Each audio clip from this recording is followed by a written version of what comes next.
ঢালিউডের জনপ্রিয় নায়িকা পূজা চেরি কাজ নিয়ে ব্যস্ত সময় পার করছেন। এরপরও তার ব্যক্তিগত জীবন নিয়ে গুঞ্জনের শেষ নেই। তবে হালের এই নায়িকা প্রেম ও বিয়ের প্রশ্নে জানালেন, এখনই বিয়ে নিয়ে ভাবছেন না তিনি। পূজা চেরি বলেছেন, বিয়ে করলেই তো সব শেষ, আগে নিজেকে সেটেল করি, তারপর বিয়ে নিয়ে ভাবা যাবে। আপাতত সিনেমা নিয়েই ব্যস্ত থাকতে চাই। আর আমার কাছে মনে হয় আমি এখনো সেটেল না, আরো অনেক দূর পাড়ি দিতে হবে, যেতে হবে অনেক দূর। বহুদূর না গিয়ে বিয়েটা করে ফেললে মাঝ পথে আটকে গেলাম। শনিবার রাতে মালয়েশিয়ায় গণমাধ্যম কর্মীদের সঙ্গে নিজের ক্যারিয়ার, ব্যক্তিগত জীবন নিয়ে আলাপকালে তিনি একথা বলেন। বাংলাদেশের একটি স্যাটেলাইট চ্যানেলের আয়োজনে মালয়েশিয়ায় বসন্ত উৎসবে যোগদান করার জন্য বর্তমানে কুয়ালালামপুরে রয়েছেন পূজা চেরি। এদিন অভিনয়ের শুরুর গল্পটা সম্পর্কে জানতে চাইলে পূজা বলেন, ছোটবেলায় বিভিন্ন সিনেমায় বাচ্চাদের ডায়লগ দেখে আয়নার সামনে গিয়ে বারবার বলতাম। তখন আমার মা বাবা বলতো, ও কিছু একটা হবে।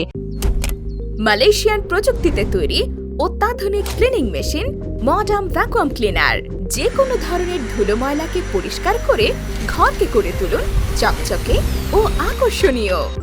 Modem, brand of luxury. তখন আসলে কেউই জানতো না যে আমি চলচ্চিত্রে কাজ করব। শৈশবটা ওই রকমই কেটেছে। আর কিশোরী হওয়ার পর তো শিশু শিল্পী হিসেবে জার্নিটা শুরু, আর এখন নায়িকা। এদিন সিনেমায় নায়িকা হওয়া নিয়ে তিনি বলেন, আমি যতগুলো কাজ করেছি প্রত্যেকটা কাজেই আমার কাছে অনেক প্রিয়। তবে আলাদা করে বলতে গেলে পোড়ামন 2 এর কথা বলতে পারি। যখন ঘোষণা হয়েছে পোড়ামন 2 এ পূজা চেরি নায়িকা হবে, তখন সবার মনে একটা সংশয় তৈরি হয়, ও তো এখনো শিশু শিল্পী, ও কি নায়িকার অভিনয় করতে পারবে, কিংবা রোমান্টিক অভিনয় কি পারবে?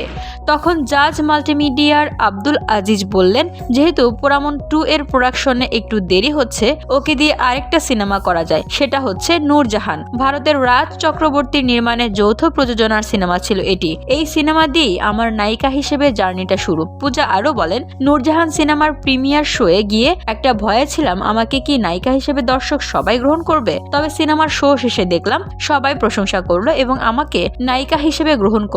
আমি এটা পেরেছি সবার ভালোবাসা এবং দোয়ায়। ধুলো ময়লা ও ক্ষতিকর ধূলিকণা থেকে নিমিষেই মুক্তি দেয় চৌধুরী এয়ার পিউরিফায়ার।